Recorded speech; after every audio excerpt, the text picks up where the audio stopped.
నీ భయాలు, బాధలు, కష్టాలు ఇలాంటివి ఏమైనా ఉంటే అవి స్టోర్ రూమ్లో వేసి తాళం పెట్టి, వాటితో నీకే కాదు ప్రపంచంలో ఎవ్వడికి పని లేదు.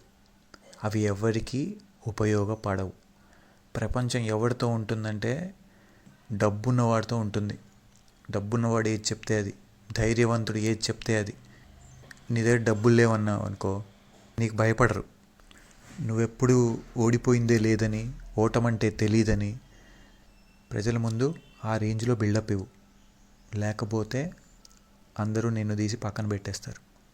నేను ఎరగదీసేస్తా, దేశాన్ని ఏలేస్తా, ఎక్కేస్తా, తొక్కేస్తా అనే మాటలే ప్రజల్లో స్ఫూర్తిని నింపుతాయి. అలాంటి లీడరే మనుషులకి కావాలి. నీ నెట్వర్క్ని, నీ కనెక్షన్స్ని, నీ కాంటాక్ట్స్ని చూసి నీ వెనకాలొస్తారు. అంతేగాని నీ దగ్గర ఏదీ లేదంటే వాళ్ళకి నీతో ఉపయోగం లేనట్టే, నీతో పనులు అవ్వనట్టే లెక్క. ఆ రేంజ్లో కాన్ఫిడెన్స్ చూపించాలి. అప్పుడే నీ పనులు అవుతాయి, నువ్వు సక్సెస్ అవ్వగలుగుతావు, అనుకున్నది సాధించగలుగుతావు. ఏమీ లేకపోయినా అన్నీ ఉన్నాయని చెప్పు. బలం, బలగం, ఎక్సెట్రా ఎక్సెట్రా.